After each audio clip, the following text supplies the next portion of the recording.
बच्चों, आज की इस क्लास में आपका हार्दिक स्वागत है। द्वितीय वर्ष कला के विद्यार्थी आप सभी जानते होंगे कि हिंदी साहित्य के इतिहास को 4 मोटे कालों में विभाजित किया गया है।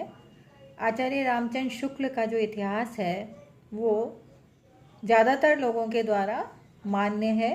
वैसे तो अन्य इतिहासकारों ने भी इतिहास लिखे हैं, लेकिन ज़्यादा मान्य जो इतिहास है वो रामचंद्र शुक्ल का इतिहास है। तो रामचंद्र शुक्ल के हिसाब से आदिकाल, भक्तिकाल, रीतिकाल और आधुनिक काल। आदिकाल और भक्तिकाल आपने प्रथम वर्ष कला में पढ़ा है। द्वितीय वर्ष पाठ्यक्रम में आपके रीतिकाल निर्धारित किया गया है। रीतिकाल, आदिकाल और भक्तिकाल में आपने पिछले साल पढ़ा, गत वर्ष जो पढ़ा उसमें आप जानते हैं कि आदिकाल इतिहास का सर्वप्रथम काल जो है वो आदिकाल कहलाया गया और उसके बाद जो है दूसरा काल जो भक्तिकाल के नाम से जाना जाता है। आदिकाल में 13 प्रामाणिक रचनाएं मानी गईं और नामकरण की दृष्टि से भी इसमें विभिन्न विद्वानों ने इसके अलग अलग नाम दिए।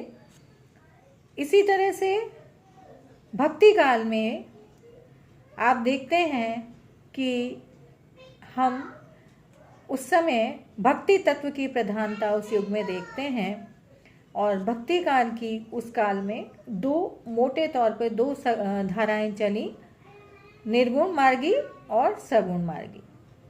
सगुण भक्ति धारा की भी 2 प्रमुख धाराएं चली, कृष्ण भक्ति धारा और राम भक्ति धारा।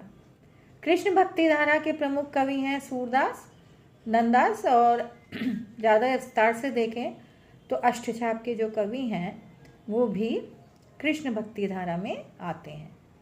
इसी तरह से राम भक्ति धारा के जो प्रमुख कवि हैं वो तुलसी हैं और तुलसी ने जो लिखा, वैसे तो कई ग्रंथों की उन्होंने रचना की है, लेकिन जो उनका हमारा धर्म ग्रंथ माना जाता है हिंदू संस्कृति का, हिंदू धर्म का, रामचरितमानस उन्होंने लिखा, जो कि किस भाषा में लिखा गया है?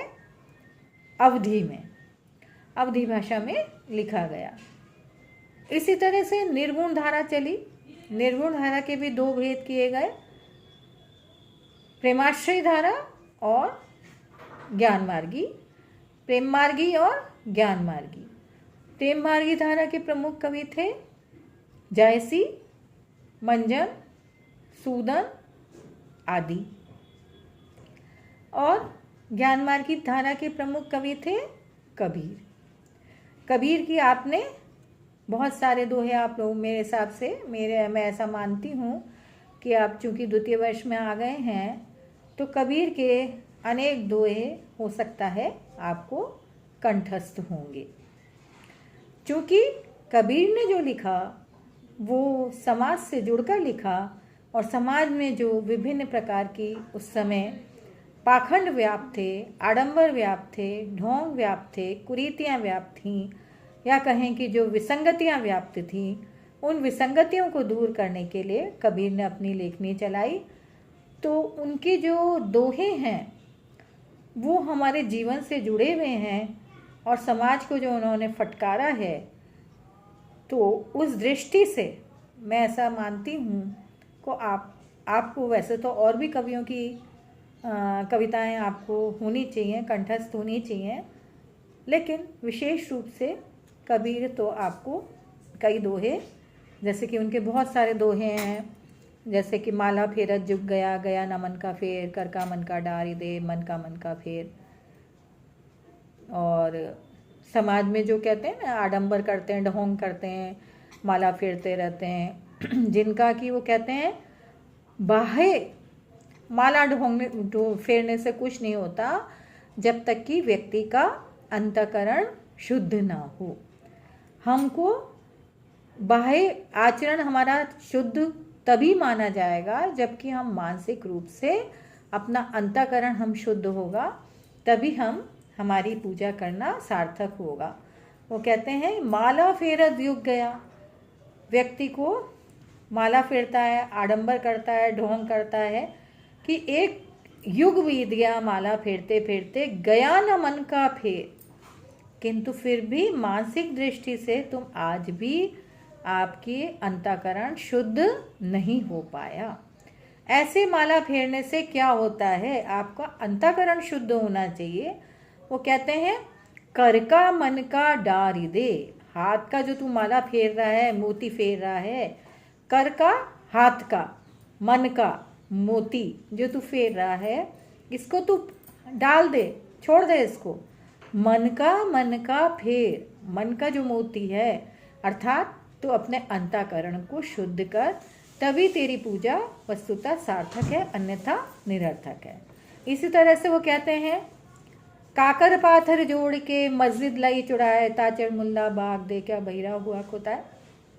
कि पूजा करने के लिए ज़रूरी नहीं है कि हम मस्जिद में जाकर आजान दें या मंदिर में जाकर उपासना करें। उनके हिसाब से, उनके अनुसार ईश्वर क्या है, सृष्टि के कण कण में व्याप्त है। सृष्टि के कण कण में जब व्याप्त है तो कोई आवश्यकता नहीं है कि हम जाकर मंदिर में उसकी अर्चना वंदना करें या उपासना करें। हम तो घर में भी उसको पूज सकते हैं, कहीं भी पूज सकते हैं। तो ऐसे व्यक्ति जो कि मंदिर में जाकर पूजा करते हैं या मस्जिद में जाकर आजान लगाते हैं, उनको वो कहते हैं कि ये आपका ढकोसला है या आडंबर है। ऐसे दिखावे की, ऐसे कृत्रिम प्रदर्शन की कदापि आवश्यकता नहीं है। तो आपने विस्तार से तो इसको प्रथम वर्ष कला में पढ़ा ही है। द्वितीय वर्ष कला में रीति काल आपके कोर्स में है। रीति काल अर्थात आप जानते होंगे इस विषय में कि रीति शब्द से हमें विदित होता है कि इस काल में 3 प्रमुख धाराएं चली, रीतिबद्ध, रीति सिद्ध और रीति मुक्त। रीतिबद्ध अर्थात जिन्होंने रीति की परिपाटी में बंधकर काव्य का सृजन किया, अर्थात केशव, जिन्होंने पहले लक्षण ग्रंथ लिखे, फिर उन्हीं के आधार पर लक्ष्य ग्रंथ लिखे। केशव हैं, चिंतामणि हैं, मतीराम हैं, जिन्होंने कि ऐसे पहले, केशव ने पहले क्या करा, कवि प्रिया में पहले अलंकारों के लक्षण बताए, फिर उदाहरण लिखे। रसिक प्रिया में पहले रसों के उदाहरण बताए, फिर लक्षण लिखे, फिर उदाहरण लिखे, सॉरी। तो जो रीति की परिपाटी में बनकर लिखता गया वो क्या है, रीतिबद्ध कवि है। और रीति सिद्ध कवि कौन है, जिन्होंने, जैसे कि बिहारी। और रीति मुक्त, जिन्होंने रीति की परिपाटी का पालन नहीं किया, जिन्होंने स्वच्छंद काव्य रचना की। ऐसे कवि हैं घनानंद, बोधा, आलम, ठाकुर। इन लोगों ने रीति की परिपाटी में बनकर काव्य नहीं लिखा, अपितु स्वतंत्र काव्य का सृजन किया। तो रीतिकाल, जैसे कि मैंने पहले भी बताया था, आदिकाल के भी विभिन्न नाम रखे गए, भक्ति काल के भी नाम अनेक रखे गए। इसी तरह से रीतिकाल में भी नामकरण की दृष्टि से रीतिकाल के अनेक नाम दिए गए। रीतिकाल नाम दिया रामचंद्र शुक्ल ने। क्यों दिया इसका नाम? क्योंकि उन्होंने इस काल में रीति ग्रंथों की बहुलता देखी, या रीति ग्रंथों की प्रधानता या कहें कि प्रचुरता देखी, इसलिए उन्होंने इसको लक्षित करते हुए इस काल का नाम दिया रीतिकाल। इसी के साथ, चूंकि इस काल में सामान्यतः काव्य के क्या होते हैं, 2 पक्ष होते हैं, भाव पक्ष और कला पक्ष। इस काल में ज़्यादा किस बात पर बल दिया? कला पक्ष पर। तो कला पक्ष पर चूंकि बल दिया, तो जैसे कि आप केशव के बारे में जानते होंगे, केशव के कहते हैं कि उन्होंने सायास प्रयत्न पूर्वक अपने काव्य में अलंकारों को ठूसा है।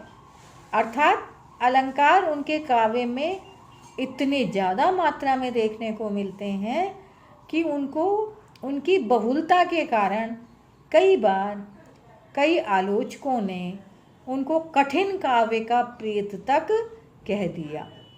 तो चूंकि इस कला पक्ष की दृष्टि से ये काल समृद्ध था, अलंकारों की बहुलता थी, इसलिए इस काल का नाम अलंकारों को लक्षित करते हुए मिश्र बंधुओं ने इस काल का नाम क्या दिया? अलंकार काल नाम दिया। इसी तरह से चूंकि मैंने अभी आपसे कहा कि कला पक्ष की प्रधानता थी, कला पक्ष को भाव पक्ष की अपेक्षा ज़्यादा महत्व दिया जाता था, अतः उस कला पक्ष को दृष्टिगत करते हुए डॉक्टर रमाशंकर शुक्ल रसाल ने इस काल का नाम दिया कला काल। इसको कला काल के नाम से संबोधित किया।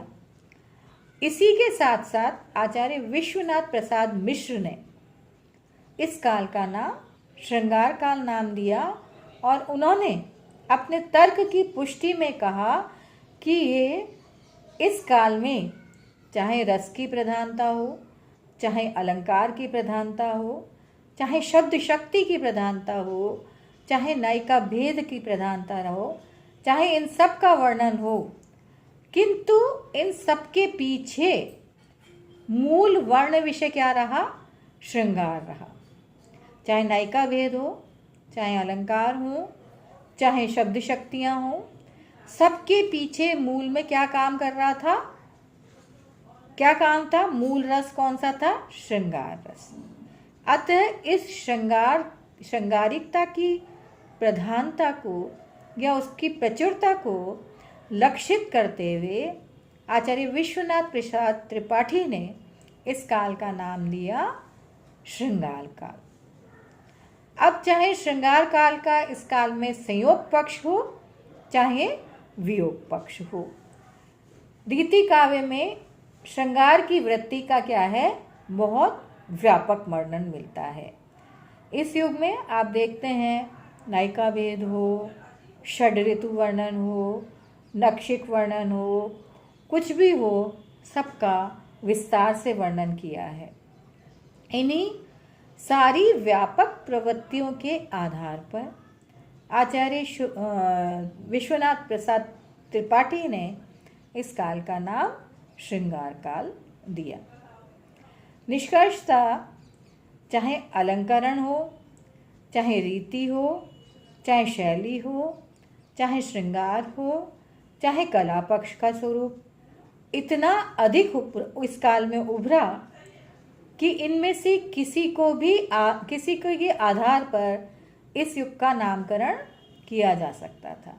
तभी आप देखते हैं कि इस काल के सभी ने अपने अपने मतानुसार अलग अलग नामकरण किया। रीति काल में काव्य की मैंने जैसा कहा आपको 3 धाराएं प्रचलित थी।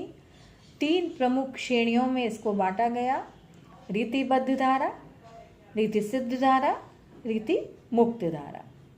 रीतिबद्ध धारा अर्थात रीति की परिपाटी में बंधकर जिन्होंने काव्य रचना की, जो बंधी बंधाई परिपाटी के अनुसार काव्य रचना करते थे, उन काव्य रचना करने के कारण ये कवि क्या कहलाए? रीतिबद्ध कवि कहलाए।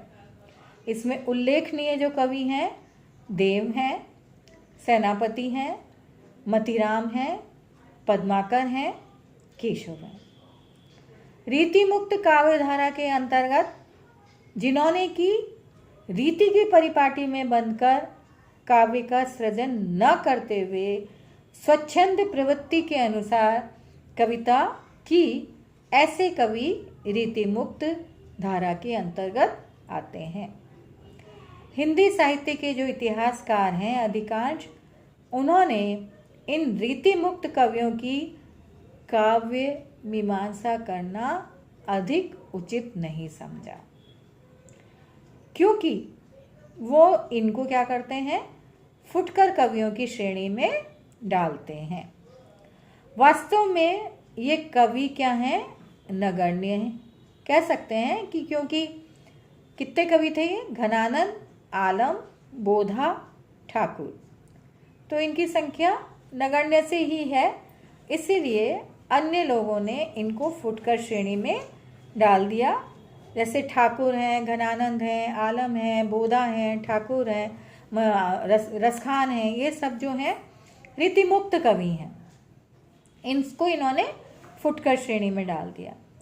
इनकी शुक्ल जी ने रीति बंधन से मुक्त होकर श्रृंगार रस की फुटकर रचना करने वाले कवियों को 2 श्रेणियों में बांटा। इनकी 2 विशेषताएं बताई शुक्ल जी ने। पहली विशेषता है रस भाव, नायक नायिकाओं व अलंकारों के लक्षण से ये मुक्त कविता थी, इसलिए इनको रीति मुक्त कहा। और दूसरा था मार्मिकता एवं इसमें मनोहरता का बाहुल्य था। मार्मिक और मनोरम पक्ष की प्रचुरता थी या प्रधानता थी, इसीलिए भी इसको इन्होंने रीति मुक्त की श्रेणी में डाला। इसके बाद जो घनानंद और ठाकुर आदि पर जो शोध कार्य हुए हैं, इसको ये सभी जो कवि हैं, हजारी प्रसाद द्विवेदी हैं, भागीरथ मिश्र हैं, बच्चन सिंह हैं, कृष्णचंद्र शर्मा हैं, इन्होंने सभी ने, वैसे तो इन सब लोगों ने ये जो हैं इनको अपने हिसाब से प्रमुखता प्रदान की है, लेकिन सबका अपना अपना मत है, कौन किस दृष्टि से किस कवि को देखता है। रीति सिद्ध काव्य धारा के अंतर्गत केवल कौन आता है? बिहारी। बिहारी जो हैं, इन्होंने समसामयिक प्रभाव के कारण, उस समय जो सामयिक परिवेश जो था उसके कारण स्वतः ही आकर सिद्ध हो गई। इनके काव्य में ये जो प्रभाव था उस युग का, वह स्वतः इनके काव्य में आकर सिद्ध हो गया, इसलिए इनको रीति सिद्ध का कवि की श्रेणी में रखा गया। आचार्य विश्वनाथ प्रसाद मिश्र की मान्यता है कि इस युग की प्रमुख प्रवृत्ति क्या थी? श्रृंगार।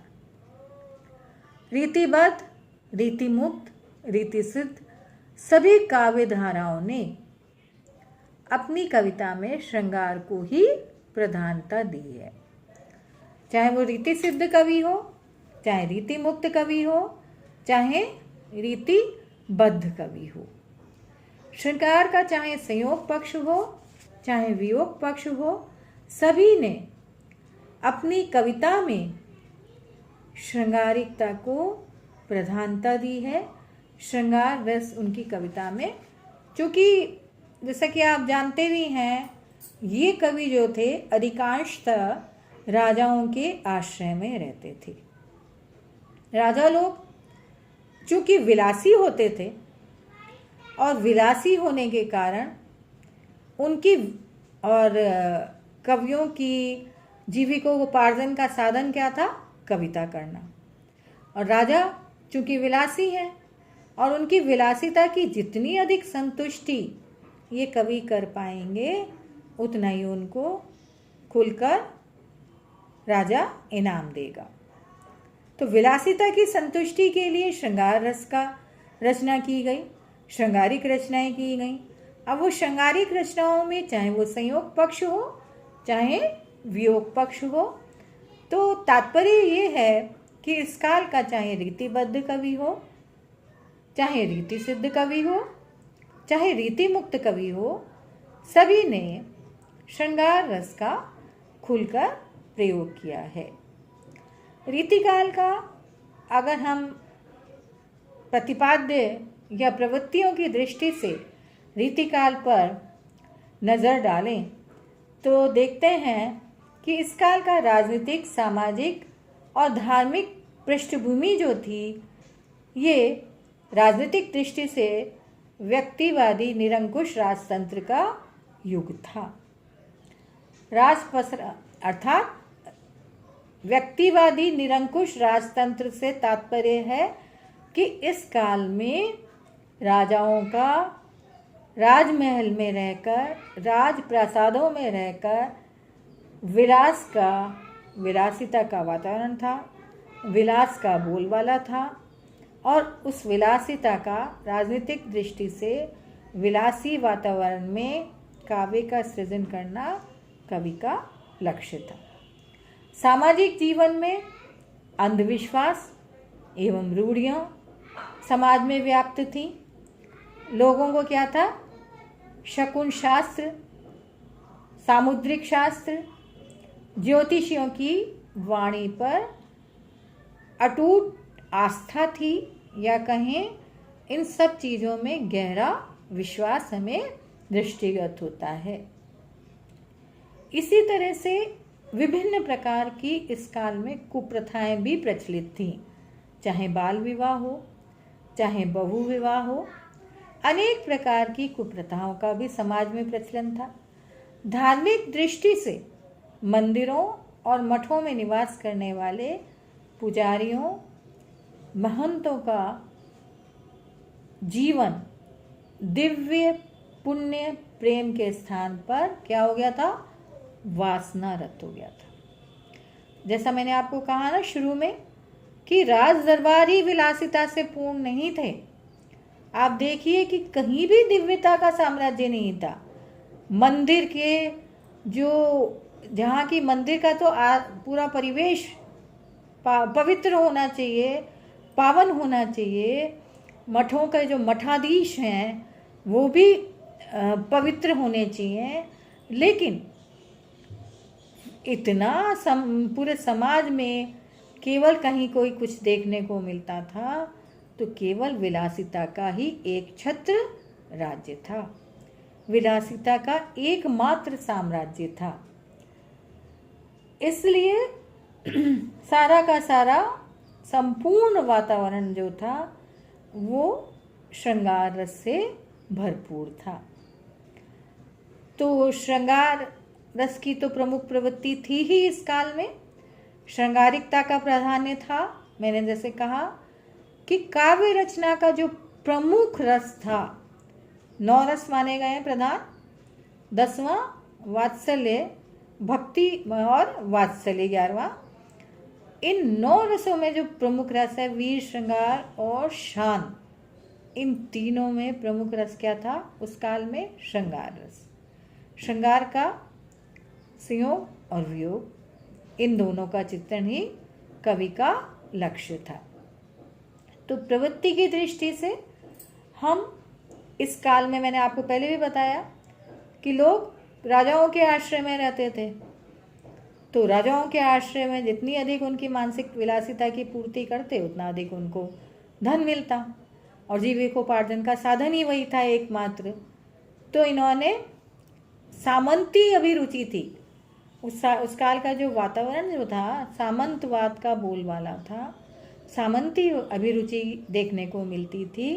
तो इस काल की जो कविता की विशेषता है वो सामंती अभिरुचि हमें देखने को मिलती है। तो इस काल में हम देखते हैं कि समस्त साहित्य जो है किस पर अवलंबित है?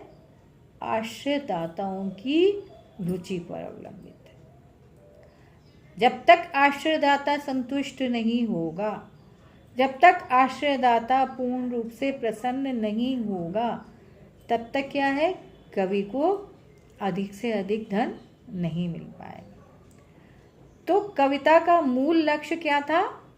आश्रयदाताओं को संतुष्टि प्रदान करना। यूँ तो कह रहे हैं, यूँ तो हर युग में प्रेम और श्रृंगार का बोलबाला होता है। जैसे भक्ति काल में हम देखेंगे वो प्रेम किस में परिवर्तित हो गया था? प्रेम के भी स्वरूप अलग होते हैं। माँ और बेटे का जो प्रेम है वो अलग रूप है, पति पत्नी का जो प्रेम है वो अलग रूप है, और भक्त और भगवान का जो प्रेम है उसका अलग स्वरूप है। तो प्रेम का तो यूँ तो कहने को हर एक ही युग में वर्णन हुआ है, लेकिन इस काल में जो प्रेम का वर्णन हुआ है वो प्रेम क्या है? इहलौकिक प्रेम का वर्णन किया गया। वो इहलौकिक प्रेम जो है वो कहीं कहीं पारलौकिक प्रेम में परिवर्तित होता दिखता है, पारलौकिक प्रेम में परिणित होता हुआ दिखलाई देता है।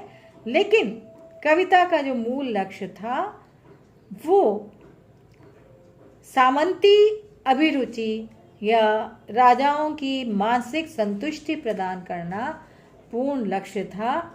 शुक्ल जी ने लिखा है कि तुलसीदास सीता के प्रति प्रेम, तुलसीदास का सीता के प्रति जो राम का प्रेम है वो राम के कर्तव्य मार्ग को आगे बढ़ाता है, जबकि रीतिकालीन कवि का नायक अंतःपुर से संयोग और वियोग की सारी दशाओं का अनुभव कराता है। आप देखिए कितना जबरदस्त अंतर है दोनों में। भक्ति काल में राम का जो सीता के प्रति प्रेम है वो राम को कर्तव्य मार्ग की ओर अग्रसर करता है, जबकि रीतिकालीन कवि का जो नायक है वो अंतःपुर में रहते हुए केवल संयोग और वियोग की सारी दशाओं का अनुभव करता है। वास्तव में उसके प्रेम के पीछे किसका अधिक है? मूल इच्छा शक्ति क्या है उसके प्रेम के पीछे? विलासिता। विलास सर्वोपरि है उसके प्रेम के पीछे। उसमें प्रेम का भाव कम है, विलासिता प्रमुख है। अतः उसका प्रेम सामाजिक जीवन से कोई संबंध नहीं रखता। उसके प्रेम की मुख्य प्रेरणा क्या है? परकीय नायिका है, अपनी पत्नी नहीं है।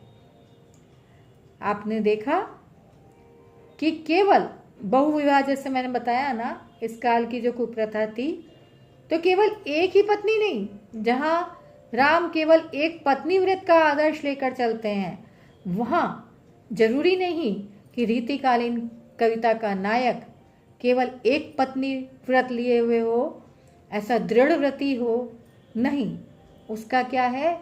स्वकीय के प्रति परकीय प्रेम भी उसके कहीं ना कहीं मन में छिपा हुआ है।